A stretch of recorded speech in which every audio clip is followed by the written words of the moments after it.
ladies, gentlemen, and non-binary friends. If it's your first time here, welcome, and if not, welcome back to Actors with Issues with me, your host Juan Ayala, bringing you another quick and casual chat with a delightful actor from the small screen, the big screen, and the Broadway stage. Today's guest has appeared in television, Broadway, and is currently starring in the world premiere off-Broadway production of J.C. Lee's To My Girls. It's Carman Lacivita. Carmen, thank you so much for being here. Welcome to the show. Hi, thank you for having me. Absolutely. So we always start with a game called Getting to Know You. It's a Great. rapid fire round of questions, and we always start with an easy one, a coffee or tea, T, film or television, film, stage acting or screen acting, stage acting, drama or comedy, comedy, hero or villain. villain, What actor has had the biggest influence on you? Kevin Kline, Meryl Streep. You have to work with Kevin. That's amazing. Yeah. What was your first non-acting job? I was a cook for Kentucky Fried Chicken. What's a movie that never fails to make you laugh? Oh, God. Never fails to make me laugh. Bridesmaids, And a movie that never fails to make you cry? The Color Purple. If you could guest star on any TV show, which would you choose? Uh, they're all canceled now. Game of Thrones. Yeah, Game of Thrones comes to the top, but it's not happening anymore. Maybe Gilded Age. Oh, good choice. And lastly, describe your most memorable audition in 3 words, and memorable can mean good or bad. So, dealer's choice. Describe it in 3 words. Yes. Oh, Or wow. short phrases. I feel like 3 words is tough. Okay. Let's see. Jumping off the bridge, taking risks. Don't be afraid to go for it. Mm. Alrighty. So Conrad, before we dive into the play To My Girls, when did this whole career journey start for you? Was performing something that you discovered early on, or did that come a little bit later for you? It started early. I was in elementary school, and I think I auditioned for the Christmas play, and Mhm. they put me in a Santa Claus. I think I was 6 or 7, and my aunt made me a costume, and they fattened me up, and the rest is history. And was it sort of like throughout your early years that you sort of like knew like this is what I want to do for a career, or was there a turning point for There was you? a turning point probably in high school. I had a teacher from San Antonio, my high school in San Antonio. Her name was Linda Adamy. And she was just encouraging and supportive and never made me feel like the theater was a place of judgment, that I could just be who I wanted to be. Mhm. And, I went to school with the thought of secondary school with the thought of, I would like to do this, but, my other side of my brain was going, oh no, you got to do something, normal, So I was a psychology major at TCU for 1 week, and then I switched to theater. Like, what am I Yeah. doing? Yeah. Similarly, that's basically what happened to me. I'm also an actor, but I also do like podcasts and other stuff in media. Um, but similarly, it was very much sort of, I was looking to do like criminal justice because I'm first generation American from an immigrant family. Yeah. So entertainment was never on anyone's radar, besides like doing the school play, like you said. And yeah, it was just sort of that wake up moment, like, it's criminal law. I don't really want to be in courthouses. I'll play a lawyer. And then, Exactly. You'll play a lawyer. Like the same thing with psychology. I'll study psychology through character work. you do a show like Mindhunters and get into that. Right, right. So post college, once you were in the thick of it, were there any preconceived notions you had about the industry that were like completely like unveiled, like any misconceptions that come to mind? Preconceived notions. Well, I mean, yeah, people told me that, being, ethnically looking ambiguous, Mm, that I would be like working all the time. And that's not true. I find that in most casting offices, they want you to be one or the other or not at all. yeah. So I often was up against, you're not enough of this, or you're too white, or you're too dark, and in between is too, gray for us. So it never really that phrase was told to me all the time in grad school, that, oh, because you can play all things. The only place that I found that I can play all things is in classical theater. With Mhm. contemporary work, I find that they are very uh, bold in their choices of color, if you will. Yeah. Yeah, absolutely. I definitely feel the same. I've been told I'm like ethnically ambiguous because I don't fit into the box of Latino or Latinx or Right. whatever it is. So similarly, it's very much been that. And now especially they're trying to be as specific as possible. They're trying to be like country specific, like looking for Oh authentic my god. Mexican, or I'm like, well, Oh my I don't god. know any shows with Salvadorians in them, so I guess I'm never gonna work. Right, right, right. Well, also in school, grad school, you learn all these dialects and accents, and they're like, oh no, now we're gonna really hire an Irish person. So never mind that you can do that. Right. So, and I understand that, and I understand that's the world that we're in now, but it also makes me, question all of my training, so I'm like, well, what can I only play now then? So what am I allowed to play? Right. Uh it's a very difficult process to navigate. Yeah.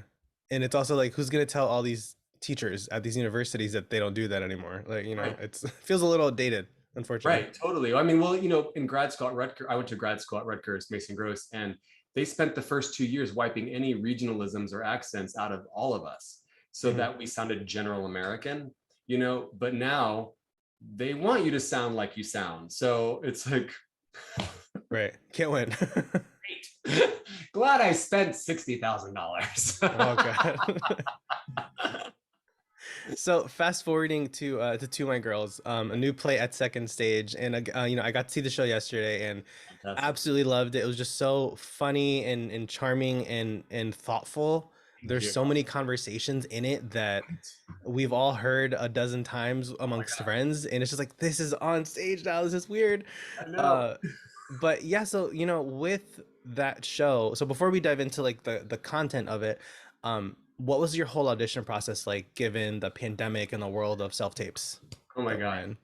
Yeah, the self-tape world. Great. So I did it here in my home. My niece was here with me. She's a nursing student at Rutgers. And I was like, can you read this with me, please? And I just kept asking her, is it funny? No, it's not funny. Do it again. Or you could be funny or whatever. Mm, So we did it, felt really great about it. Also putting in an audition for a contemporary play, I was also feeling a little like, well, they're not going to make this happen, because I'm not one or the other or whatever. mm, And we sent it in and I got a call back for it. And the callback was in person. And that was maybe my third in-person callback since the pandemic started. So I was very excited to be able to do something in person, right? mm. And first time meeting Stephen Brackett, first time meeting JC Lee. And the first thing I said to Brackett was, so listen, I'm going to do something that might be really big here. So if it's just too much, just tell me. And he goes, I love that you're starting with that. So I did it, and then we did it again. He gave me an adjustment, and we did it again. And I knew right off the bat that I wanted to work with him because the adjustment he gave me, I like just took it and didn't even have to think about it. Just clicked right inside, and I was able to do it. We laughed our asses off, and then I left it at that. And then about, I don't know, 2 or 3 weeks later, the call came in for the offer. So I Mhm. was thrilled. A lot too, because it's the first time I've been cast as a gay character. I've Mhm. never played a gay role before. So I I have often found too, and maybe you've discovered this in auditioning for gay roles, is that they want a stereotype of a gay, Yeah. right? And I'm not flaming. I don't think I Right. am, in the stereotypical way that maybe a casting director or a director sees, and I'm not like naturally like over the top effeminate. So that's just not how I identify. So I was not sure that this would be something that they would want. I was like, I'm just going to come in and just be truthful and honest, and if any faggotry comes out of it, great. Yeah, I absolutely find that to be true. Definitely feel like I have to play it up a lot because it's just, again, there's sort of that box that and it's not you know, this isn't to say that casting does this. Sometimes it's the higher ups. Sometimes Yeah, it really is like someone along the line is like, nope, not this enough or too much of this or whatever. And yeah, I definitely find that to be true because, and it can get frustrating, you know, because it's like, well, this isn't who I am, and you guys are calling for authenticity, but you also want right. Me to this to be be played up. Yeah, a a little bit caricature. more, a little bit more extra or whatever, or Yeah, sassy, or all the words that the gays hear all the time, and it's like right. we're many things, so Yeah, yeah, it can be yeah, frustrating, but yeah, I was thankful that Stephen and JC saw what I did and were happy with it. So yeah, it's been a blast. yeah. And so with the role, I mean, you have quite an entrance. We won't get into spoilers, but it's so funny. And again, the whole show is just so funny and thought provoking. And between all of the jokes and these like very funny moments, there are such in-depth conversations Oh my God. um, that are still happening like every day regarding the LGBTQ plus community, regarding race. Was it, did it feel odd being in a show that was so current? Yes. Yes, it felt very odd. But also, I mean, the whole process was set up in a way by Steven and Second Stage that made us all feel comfortable and expressing what we needed to express, talking how we needed to talk in the rehearsal room without feeling like we were going to be canceled. Right. Because, in gay culture, there's a lot of, terminology and phrasing that can be deemed as, you know, bad in other circles, but Yeah. in gay culture, especially in this rehearsal room, we were allowed to be that expressive and that free. um so it really felt like a space that we could do that, but doing a play that is so current and so topical, I think it's great because first off, there are not a lot of gay plays that have this kind of point of view, Mm. a millennial's point of view, and also minority gay point of view. So you think of all of the gay plays that I mean, I think the gay plays that I can think of have all whites in the leads, and they're white gay stories. And then, I mean, even when there are minorities in the stories, we're the clowns or we are sitting on the outside, inheritance, So, I mean, I just feel like, Yeah. this is an opportunity for gay minorities and millennials too to have, a story that they can relate to and respond to and feel like, oh, the conversations and the topics that I'm, thinking about in my life on this earth are happening right in front of me, and I can see it being played out and I can relate to it, and I can, have uh, uh, a catharsis from listening to it, or a feeling, or a moment, or whatever, a memory.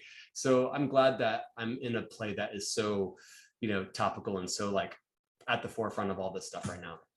Yeah, and I mean, and kudos to Second Stage for that. And I mean, I just saw their other show, Take Me Out on Sunday, coincidentally, and that was, I did a production of it 6 years ago, and this was like a little mini cast reunion, 2 years in the making, because this was like a pre-COVID plan, and then we finally got to see it. Wow. And again, there's a queer person of color at the forefront, talking about masculinity and how behavior is not going to change just because he's out all of a sudden. So yeah, so again, congrats on the show. It was again just so Thank you. provoking, and again, kudos again to Second Stage for putting on such a wonderful show. I wish the run was longer. I really do, because there's Girl, so many me people too. that I now want to tell everybody like go watch this, and I'm like, you've got 10 days. Uh, For but sure. but yeah. Yeah, we wish it Um, was two. We were kind of bummed when they told us that we weren't extending. Um, so we were, like, oh, that's heartbreaking. But hopefully people will rush out and see it, and mm, and really take it for what it is, and not try to compare it to another play or to yeah.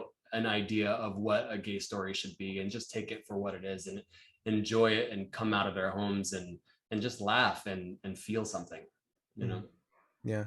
And so given the name of our show, Actors with Issues, Mhm. because Lord knows we've all got problems. Uh, so, all of our guests were around, this is actually going to be episode 99.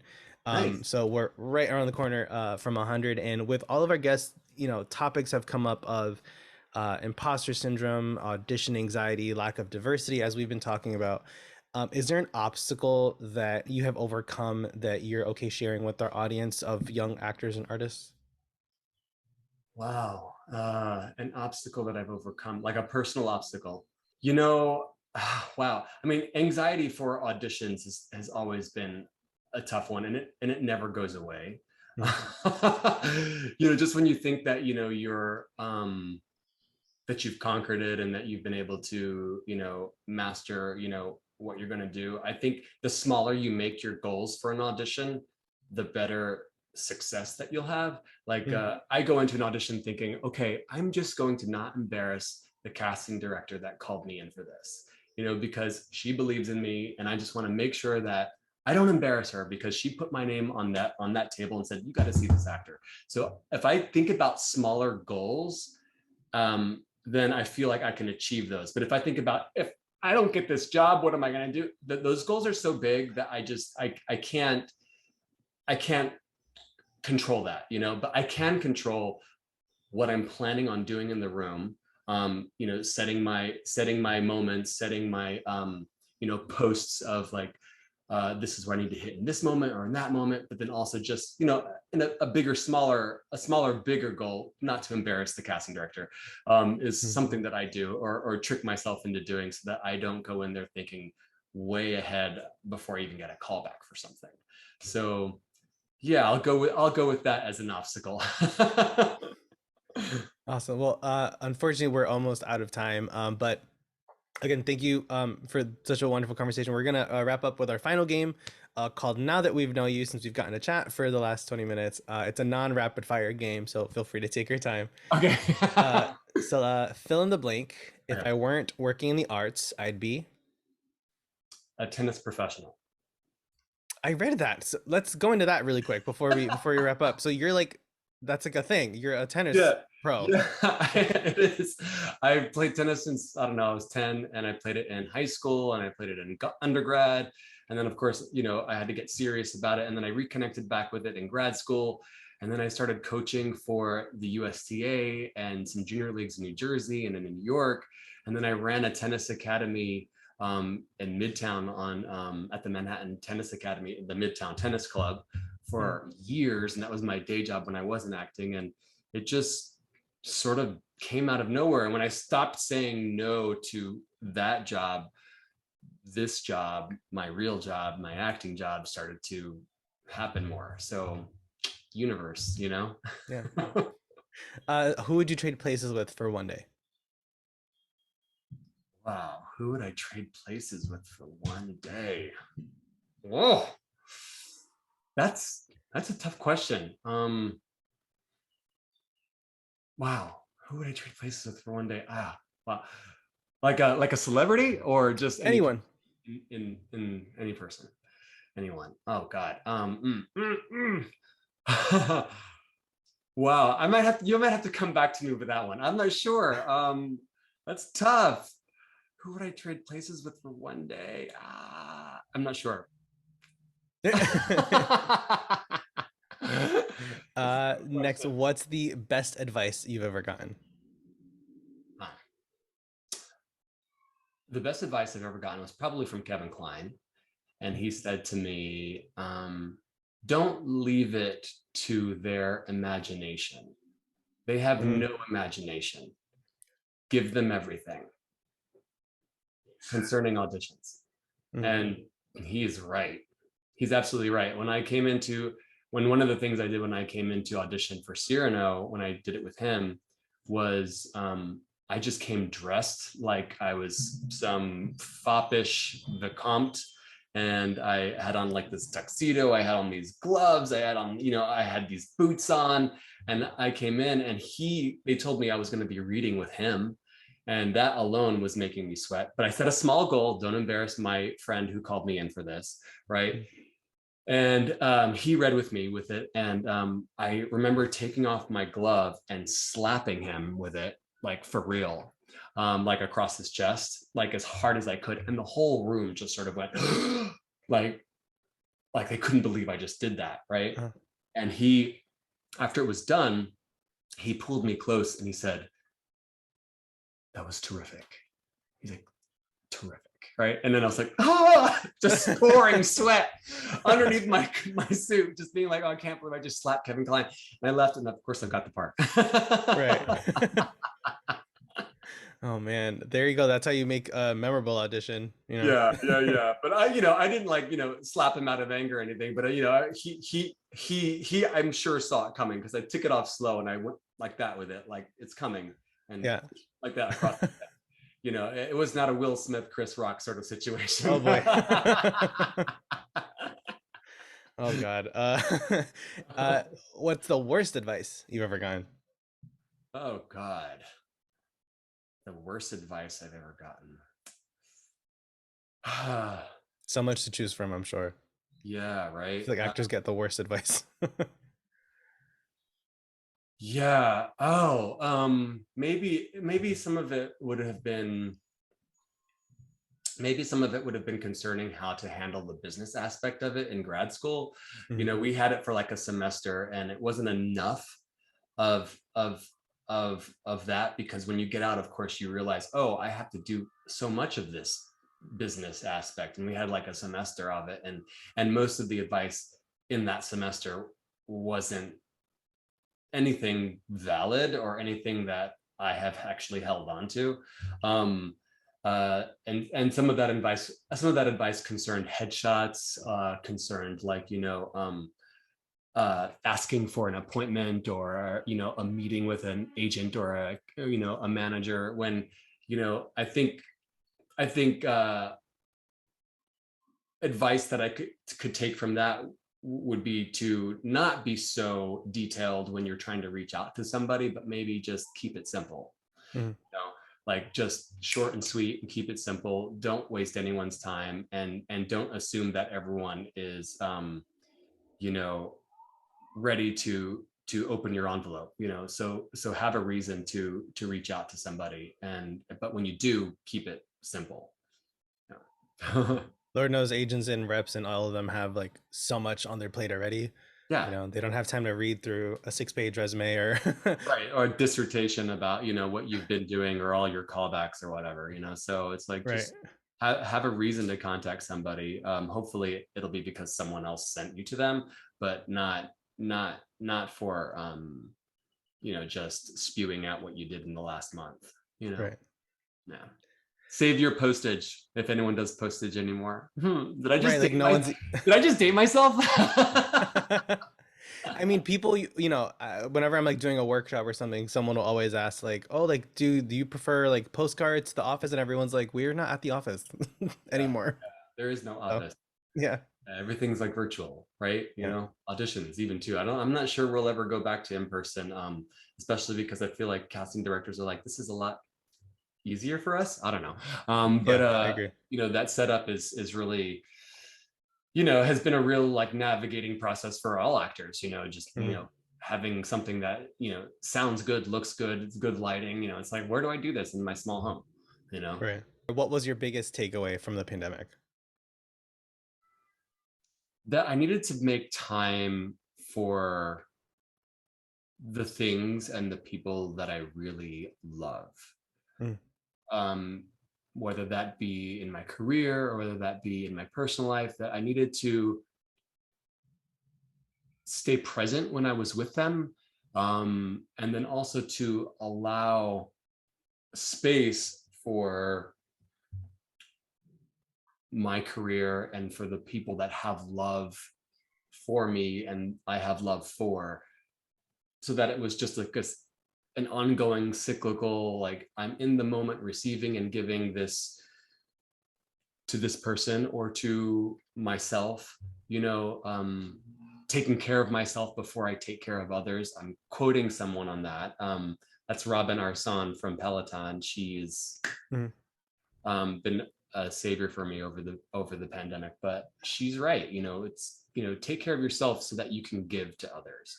Mm. And when I feel like doing that more during the pandemic has really allowed me to be more successful with my relationships and to be more successful in my career. Mm. Yeah, absolutely agree. It's so important. So many people, this podcast was started during the pandemic, like May 2020, so right at the height of it. and everyone was saying, especially at the beginning, that they learned how badly they were at taking care of themselves. They're Yeah. like, self-care wasn't a thing. They were always hustle and grind, and I hate that mentality. I think it's horrible and toxic. um it's just not healthy for actors, because what good is working these graveyard shifts or closing shifts at a bar if you have a 9 a.m. audition and you look like a zombie? Like, that's not taking care of yourself. You're not doing yourself any favors doing all of that. No, um no, yeah. not giving your space, not giving yourself the space to maximize what you can do, you know? Yeah. And for years, I also did that. And I just spent so much energy and put so much energy into that. Same thing with the tennis, put so much energy into it. Love the tennis stuff, but I'm like, I didn't come to New York to be a tennis director, you know? Right. I came to New York to be an actor. And then once I started pushing that off of my universe, you know, the universe was like, okay, well, you've made space for this now, so let's see what you can do with this. Mhm. Yeah, totally agree. And lastly, in 10 words or less, what advice would you give to a young actor? Oh God, in 10 words or less, what advice? Be prepared, because there are 1,000 others who are more prepared than you. Mm, absolutely agree. Right? Well, It's yeah. just when you think you're prepared enough, you're you're just you're not, because someone else is more prepared. So I would be as prepared as you possibly can. And to answer that other question, Yeah. if I could switch places with someone, I would switch places with my dad, who is in heaven, so that he could come back and tell everyone how much he loves them, and to give everyone in my family one last hug so that he can go off again. My God, it's so beautiful. What? That's so sweet. I miss him. Yeah. Well, Carman, thank you so much again for joining us on the show today. So for anyone that wants to give you a follow on Instagram, where can they find you? They can find me at Lacivita. That's Lacivita, Carman, Carman. It's my last name, first name. And you can find me on Instagram. And you can follow us at Actors with Issues on Instagram. Give me a follow at Juaniala Official, and check out our full video interviews at youtube.com/Actors with Issues podcast, or listen on the go wherever you get your podcasts every Monday. And don't miss Carman Lacivita and Two My Girls, now in performances at Second Stage's Tony Kiser Theater through April 24th. I'm Juaniala. This is Actors with Issues, and we'll see you next week.